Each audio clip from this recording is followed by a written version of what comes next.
Coisa que tem que tratar, porque senão o cara vai infartar e não é com 50, é com 20, 30. Nossa. Né? O que a gente sabe? O coração é o músculo que mais tem receptor para esteroide, tiroidiano e peptídeo. Tudo que você mexe no teu músculo estriado esquelético, você mexe no seu músculo cardíaco.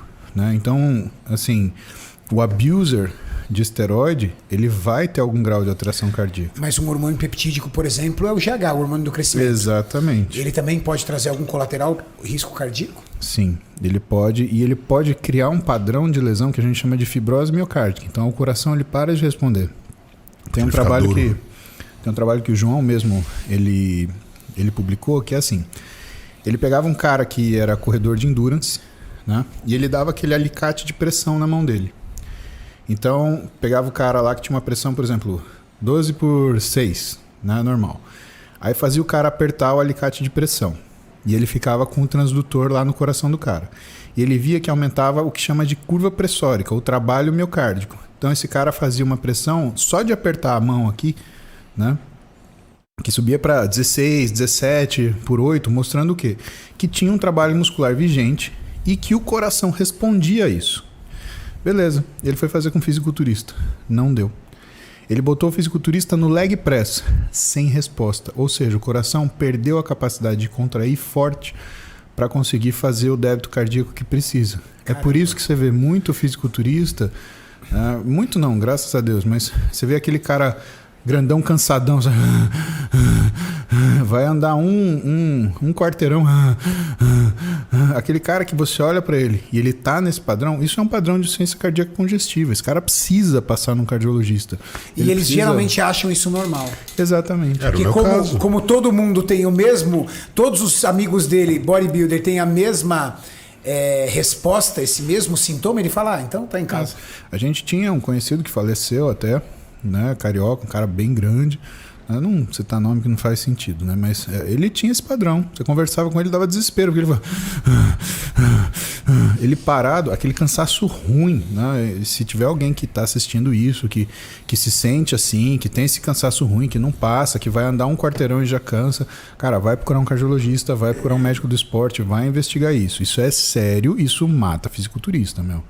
Infelizmente, isso existe. Não dá pra gente dourar a pílula e falar assim, não, é normal. Não é, cara. Isso daí é ruim, é mau sinal, cara. O risco cardíaco para esteroide, principalmente, isso é científico. E aí o que eu posso afirmar para vocês é que isso é um problema congênito na categoria Open. Dificilmente você vai pegar um atleta Open que não fique com a respiração ofegante pelo excesso de peso corporal. Principalmente quando ele tá mais pesado. Eu não conheço. Principalmente quando ele está mais pesado. Exatamente. O esforço miocárdico é muito maior.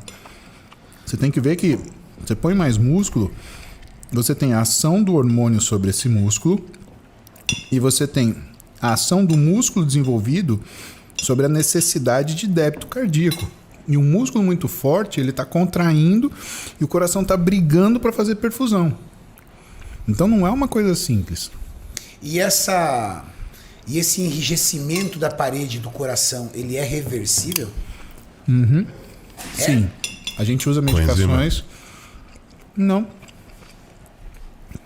A gente usa medicações específicas para isso. E pasme você, quando a gente começa a tratar, o cara começa a melhorar. Caramba. Cardio o que seria também, né? irreversível? Melhorar, assim, perdão. Não é melhorar a doença. Ele melhora a doença, ele melhora o físico, ele melhora o desempenho dele. E melhora Cardio o sintoma. essencial, né, Muzi? Cara, precisa. Eu não vivo sem cardio. E é aquele cardiozinho que eu faço no banho. Que todo mundo fala, mas esse cardio funciona. O cardio que eu faço no banho é para cuidar do meu coração. É 110, 120 batimentos, não passa disso.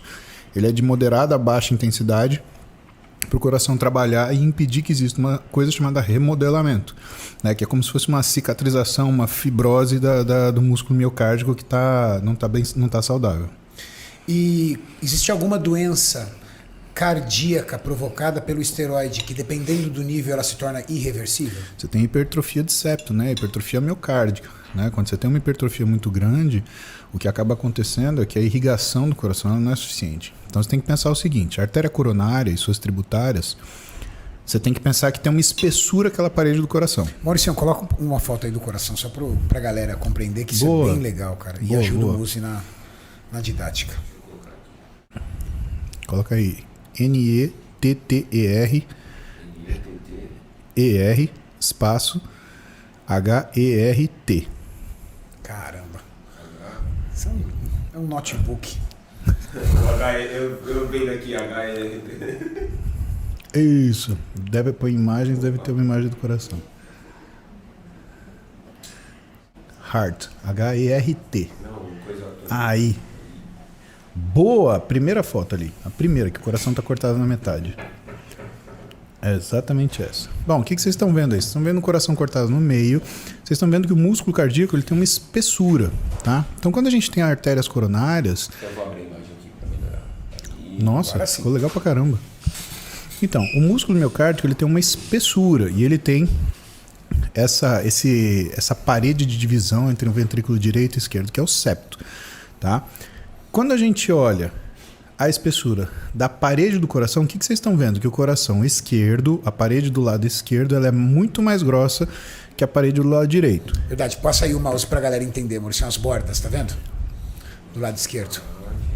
Tem... Dá pra ver o cursor? Boa. Esse é o lado direito, esse é o lado esquerdo. Do lado esquerdo você tem os músculos papilares, que é essa coluna que tem esse guarda-chuvinha grudado nele. Isso é a válvula. O conjunto de válvulas é a válvula e esse pilar embaixo, cárneo, né? Isso daí é um músculo papilar. Tá? Só que quando você hipertrofia demais o coração, ele dilata, isso não começa a não fechar direito. E essa parede do coração, essa lateral grossa, isso, vamos começar por essa, Maurício. Essa daí, 2/3 dela só é irrigado pela artéria coronária. O 1/3 que está dentro, ele é irrigado em contato com o sangue. Isso quer dizer que se você vai engrossando essa parede, chega uma hora que nem a coronária consegue penetrar o suficiente para poder irrigar e nem o sangue que está em contato consegue penetrar e gera uma área de hipóxia. Ela pode morrer? Morre. Fica apertado. Ela engrossa tanto que chega uma área que não tem irrigação suficiente. Isso é pior no septo, né? Esse septo interventricular, que é a parede que fica no meio, isso, Maurício, essa daí é praticamente dependendo só de irrigação por contato. Então, quando ela começa a chegar 9 milímetros, 10 milímetros, aí a coisa começa a ficar perigosa. Não dá permeabilidade, né? Exatamente. E aí você faz um infarto por pouca irrigação. Meu Deus. E qual é o maior problema?